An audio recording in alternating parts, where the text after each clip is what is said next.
Assalamualaikum warahmatullahi wabarakatuh. Halo, saya Intan Tripuspitasari dari kelas 1C PG PAUD. Baik, di sini saya akan menjelaskan tentang pemikiran tokoh dan pakar pendidikan anak usia dini.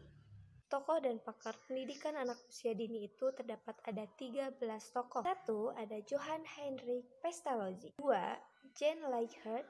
3. William H. Kilpatrick. 4. Maria Montessori. 5. Friedrich Wilhelm Froebel. 6. Helen Parkhurst. 7. Levi Gottschalk. 8. Sarah Smilansky. 9. Jean Piaget. 10. Ovid de Crowley. Nomor 11. Ki Hajar Dewantara. 12. Muhammad Syafi'i. Yang terakhir ada Koni Rioskina Semiawan. Dan itu semua adalah tokoh dan pakar pendidikan anak usia dini. Tetapi di sini saya akan mengambil 2 contoh pemikiran dari tokoh tersebut, yaitu yang pertama itu John Leichhardt dan yang keenam itu ada Helen Parkhurst. Oke teman-teman, di sini saya akan menjelaskan pemikiran dari tokoh John Leichhardt. Bisa kita lihat ya, ini adalah foto dari John Leichhardt. John Leichhardt itu dilahirkan di Amsterdam. Ia adalah seorang kepala sekolah menengah di Den Haag, Belanda. Seperti Dewey, ia pun tidak puas dengan metode belajar pasif dan merasa bahwa pendidikan harus membawa anak-anak mengenal persoalan yang berkaitan langsung dengan kehidupannya.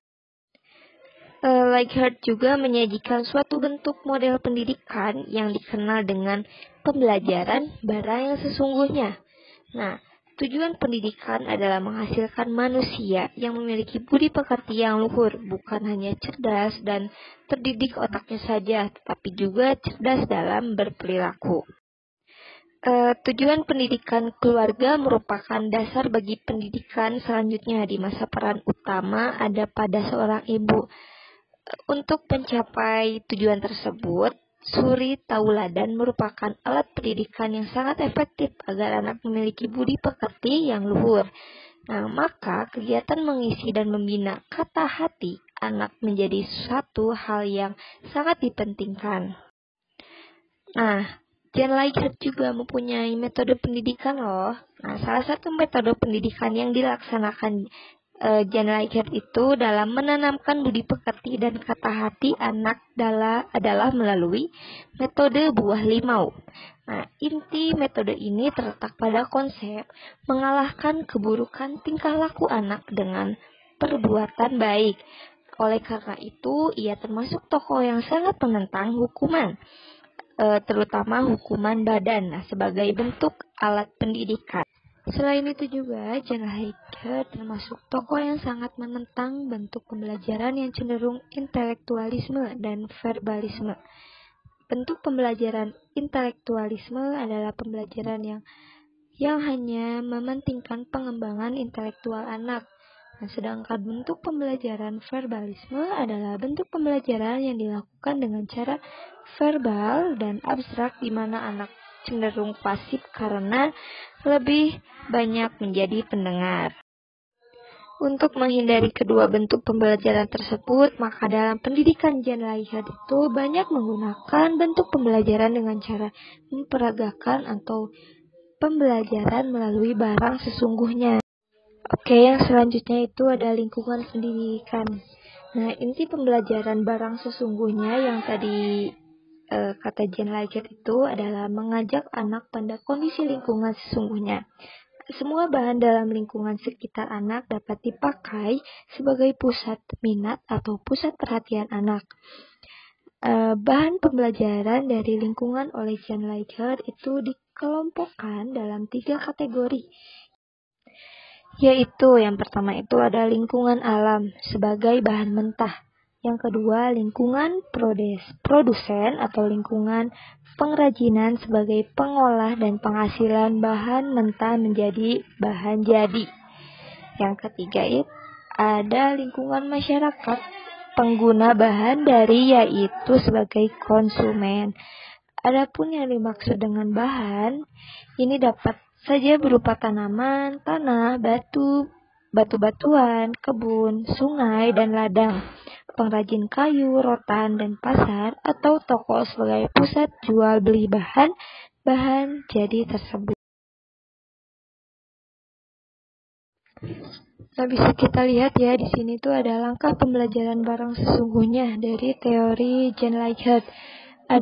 Terdapat ada 5. Yang pertama itu menentukan sesuatu yang menjadi pusat anak. Yang kedua, melakukan studi wisata. Yang ketiga, pembahasan hasil pengamatan.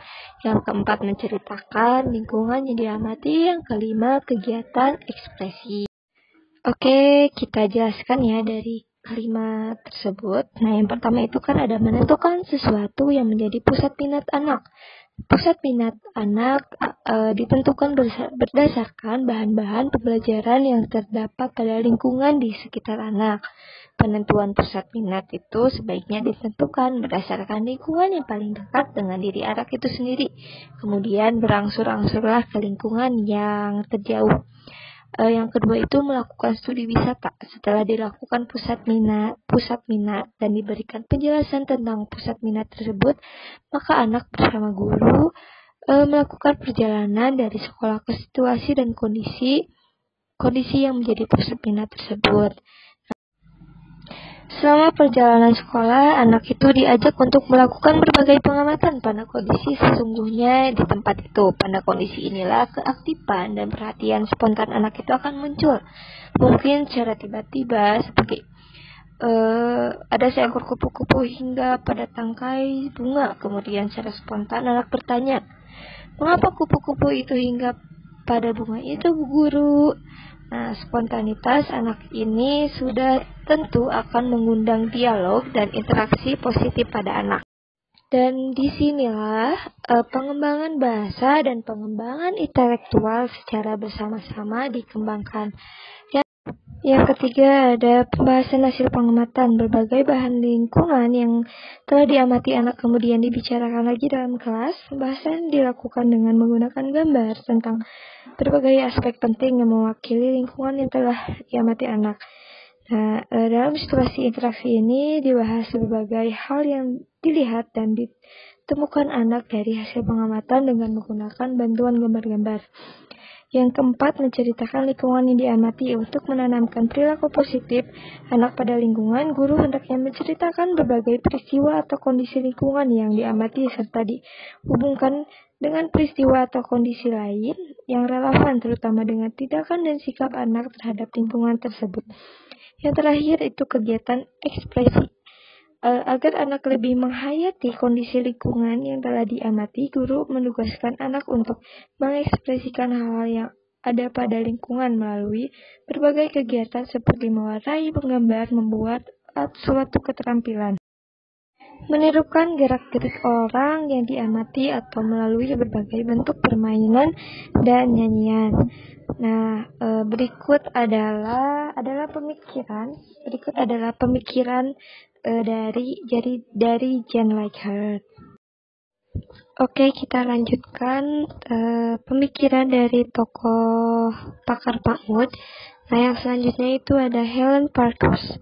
Helen Parkhurst lahir di Amerika. Pada umur 15 tahun, ia telah membelajarkan dan menjabat sebagai guru di kota Dalton. Di sekolah ini, Parkhurst membelajarkan anak sekitar 40 orang di sebuah kelas besar. Anak-anak di sekolah ini berbeda tingkatan sehingga anak 8 tingkatan berbeda berkumpul dalam satu kelas. Teknik pembelajaran kadang-kadang dilakukan secara klasikal dan tugas-tugas mandiri untuk masing-masing tingkatan yang berbeda. Dalam kondisi ini, Parkhurst mengibaratkan kelasnya seperti laboratorium anak-anak, sehingga ia menamakan laboratori plan. Parkhurst, seperti yang dikutip oleh Sujono, pernah belajar di sekolah Montessori juga di Italia. Sebagai anak dan asisten Montessori, ia semakin mengetahui keunggulan dan kelemahan sistem pendidikan Montessori. Menurut anggapannya, Montessori itu terlalu menekankan pembelajaran individual sehingga anak-anak itu kurang bersosialisasi. Selain itu banyak alat-alat pembelajaran yang dilakukan secara kaku dan monoton. Berdasarkan pertimbangan kelemahan tersebut, maka Montessori mencoba konsep pendidikannya untuk anak cacat di sekolah menengah di kota Dalton. Keberhasilannya mengembangkan sistem pendidikan tersebut yang diberi nama The Dalton Plan. Parkhurst juga memiliki pandangan bahwa Parkhurst mengungkapkan kegiatan pembelajaran harus disesuaikan dengan sifat dan keadaan individu yang mempunyai tempo dan irama perkembangan masing-masing. Bahan pembelajaran dan cara guru belajar harus mengikuti tempo dan perkembangan anak. Dengan demikian, seorang anak akan menguasai berbagai bahan pembelajaran tanpa merasa terhambat oleh keunggulan dan kelemahan anak yang lain. Menurut Parkhurst, dalam pembelajaran itu tidak hanya meningkatkan aspek pengembangan individu, tetapi juga pengembangan aspek sosial anak didik. Kemandirian anak dalam mengerjakan tugas itu hanya dapat dilakukan bila anak ditumbuhkan atau aktivitasnya. Atas dasar itu, maka situasi tertib dan disiplin dapat tercipta oleh kesadaran dari anak dan bukan paksaan dari guru. Munculnya kesadaran ini karena setiap anak itu sering berinteraksi dan bekerja sama dengan anak lain, sehingga aturan-aturan kelompok akan muncul dari kebutuhan anak itu sendiri. Upaya menumbuhkan aktivitas anak dilaksanakan dengan jalan memberikan kemerdekaan dan kebebasan pada setiap anak dalam mengerjakan berbagai tugas. Bentuk tugas yang berstruktur tersebut memungkinkan anak secara tertib dan terjadwal akan membuat target dalam pencapaian sebagai tugasnya. Nah, itu adalah pemikiran dari Helen Parkhurst dengan pandangan Parkhurst juga. Oke teman-teman, itu semua adalah pemikiran dari tokoh Jean Leichhardt dan Helen Parkhurst. Nah, cukup sekian yang saya sampaikan. Maaf bila ada kekurangan dan kesalahan. Terima kasih. Wassalamualaikum warahmatullahi wabarakatuh.